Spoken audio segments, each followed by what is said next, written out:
ഈ അച്ചാറിൻ്റെ ഏറ്റവും വലിയ പ്രത്യേകത ഇത് കുട്ടികൾക്കും ഇഷ്ടപ്പെടും. കാരണം ഇത് സ്വീറ്റ് ആണല്ലോ.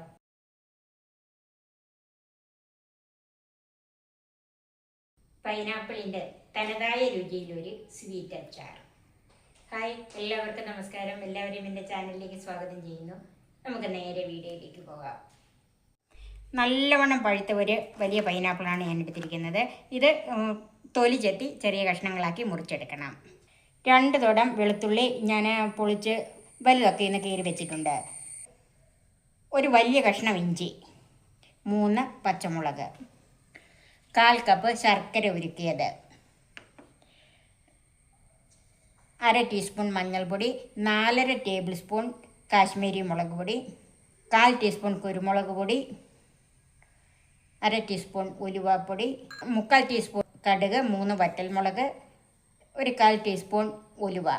വാളംപുളി ഞാൻ വിനാഗിരിയല്ല ഇതിനകത്ത് ചേർക്കുന്നത്. വിനാഗിരിയേക്കാളും രുചി വാളംപുളി പിഴിഞ്ഞൊഴിക്കുന്നതാണ് ആയിട്ടാണ് എനിക്ക് തോന്നിയിരിക്കുന്നത്. അതുകൊണ്ട് ഞാൻ വാളംപുളിയാണ് ഇതിൻ്റെ അകത്ത് ചേർക്കുന്നത്. ഇതൊന്ന് വെള്ളം ഒഴിച്ച് കുതിരാനിടണം. കറിവേപ്പില, കായപ്പൊടി, നല്ലെണ്ണ, വെള്ളം.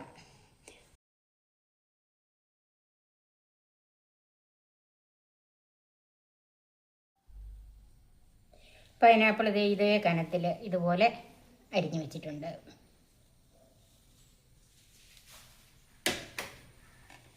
ഇഞ്ചിയും പച്ചമുളകും ചെറുതായി അരിഞ്ഞു വെച്ചിട്ടുണ്ട്. ചൂടായ ഒരു പാനിലേക്ക് നല്ലെണ്ണ ഒഴിക്കാം. ഒരു 7 ടേബിൾ സ്പൂൺ നല്ലെണ്ണ ഒഴിച്ചിട്ടുണ്ട്. നല്ലെണ്ണ ചൂടായിട്ടുണ്ട്. അതിലേക്ക് കടുക് ചേർക്കാം. കൂടെ തന്നെ ഉലുവായും ചേർക്കാം. കടുക് ഉലുവായൊക്കെ പൊട്ടിയതിലേക്ക് വറ്റൽമുളകും വെളുത്തുള്ളിയും ചേർക്കാം.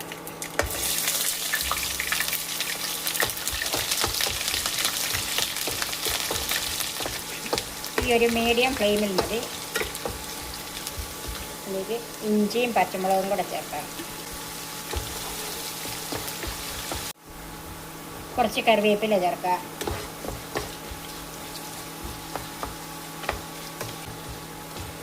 ഇഞ്ചിയും കറിവേപ്പിലയും വെളുത്തുള്ളിയും പച്ചമുളകും എല്ലാം നന്നായിട്ട് മൂത്ത് വന്നിട്ടുണ്ട്. ഇനി തീ ഏറ്റവും കുറച്ചിടണം.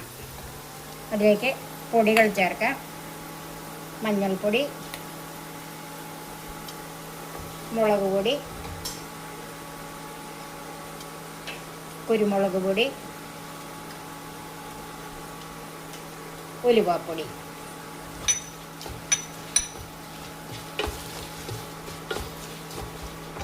ഒരു 3/4 ടീസ്പൂൺ കായപ്പൊടിയും കൂടെ ചേർക്കാം.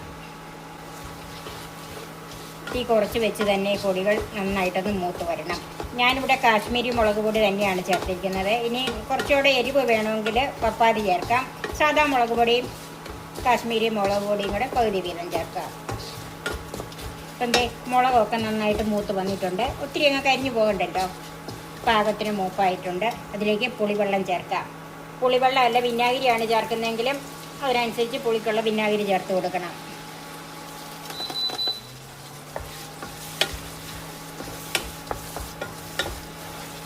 ഇനി തീ അല്പം ഒന്ന് കൂട്ടി കൊടുക്കണം.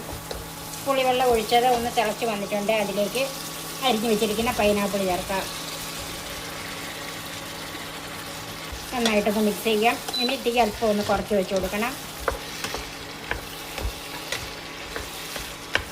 ഇതിലേക്ക് ഉപ്പ് ചേർക്കാം. ഞാൻ 1 ടീസ്പൂൺ ഉപ്പ് ചേർത്തിട്ടുണ്ട്. നോക്കിയിട്ട് നമുക്ക് വീണ്ടും വേണമെങ്കിൽ ചേർത്ത് കൊടുക്കാം. ഈ പുളി ഈ പൈനാപ്പിൾ കഷ്ണത്തിലൊക്കെ ഒന്ന് പിടിച്ച് വരണം. ഇതിലേക്ക് ഒരു 1/2 കപ്പ് വെള്ളം ചേർക്കാം.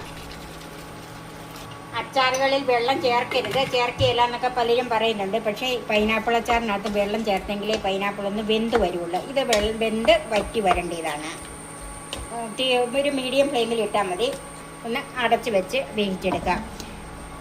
ഇടയ്ക്ക് തുറന്ന് ഇളക്കി കൊടുക്കണം. ഇപ്പോൾ ഒരു 5-6 മിനിറ്റ് ആയിട്ടുണ്ട്. ഇനി നമുക്കിതൊന്ന് നോക്കാം. വെള്ളം പറ്റിയായിട്ട് എണ്ണയൊക്കെ തെളിഞ്ഞ് വന്നിട്ടുണ്ട് കേട്ടോ. ഇളക്കുമ്പോൾ തന്നെ മനസ്സിലാവുമല്ലോ. അത് തെളിഞ്ഞ് വന്നിട്ടുണ്ടോ. ഇനി അതിലേക്ക് ശർക്കരപ്പാനി ഒഴിക്കാം. ഒരു 4 ടീസ്പൂൺ ശർക്കരപ്പാനി ഞാൻ ഒഴിച്ചിട്ടുണ്ട്. ഇതൊന്ന് മിക്സ് ചെയ്തിട്ട് ഒന്ന് യോജിക്കാനായിട്ട് വെക്കണം. ഇതിൻ്റെ മധുരം ഒന്ന് നോക്കണം.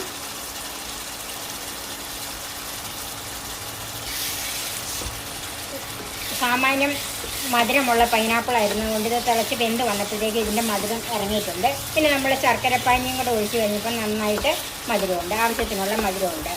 ഇനി ഇതിലേക്ക് അല്പം ഉപ്പും കൂടെ വേണം.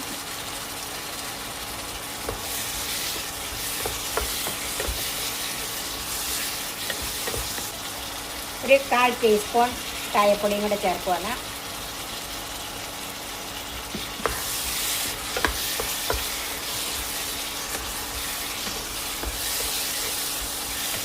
ഇതിനകത്ത് നമ്മൾ ചേർത്ത വെള്ളം എല്ലാം പറ്റിപ്പോയിട്ടുണ്ട്. ഈ കാണുന്നത് എണ്ണ തെളിഞ്ഞ് വന്നതാണ്. ഇനി തീ ഓഫ് ചെയ്ത് ഒരു 5 മിനിറ്റ് മൂടി വെക്കാം. ഇപ്പോൾ ഒരു 5 മിനിറ്റ് കഴിഞ്ഞ് ഇനി നമുക്കൊന്ന് നോക്കാം. ബിരിയാണിയുടെ കൂടെ സൈഡ് ഡിഷായിട്ട് ഉപയോഗിക്കാൻ പറ്റിയ നല്ല മധുരമുള്ള പൈനാപ്പിൾ അച്ചാർ റെഡിയായി. നിങ്ങൾ തീർച്ചയായും ഇതൊന്ന് ഉണ്ടാക്കി നോക്കണം. ഇതിൻ്റെ ടേസ്റ്റ് എല്ലാവർക്കും ഇഷ്ടപ്പെടും. കുട്ടികൾക്ക് വരെ ഇഷ്ടപ്പെടുന്ന ഒരു ടേസ്റ്റാണിത്. ഇത് നന്നായിട്ട് ചൂടാറി കഴിയുമ്പോൾ ചില്ലുകുപ്പിയിൽ അടച്ച് സൂക്ഷിക്കുക. 2 ആഴ്ചയൊക്കെ ഇത് പുറത്തിരുന്നോളും. അത് കഴിഞ്ഞിട്ട് ഫ്രിഡ്ജിൽ വെക്കുക. എൻ്റെ ഈ ചാനൽ സബ്സ്ക്രൈബ് ചെയ്യാനും എൻ്റെ ഫേസ്ബുക്ക് പേജ് ലൈക്ക് ചെയ്യാനും ഷെയർ ചെയ്യാനും കമൻറ്റ്സ് അറിയിക്കാനും മറക്കരുത്. പുതിയ പുതിയ വിഭവങ്ങളുമായി നമുക്ക് വീണ്ടും കാണാം. ഞാൻ സോഫി കുര്യാക്കോസ്.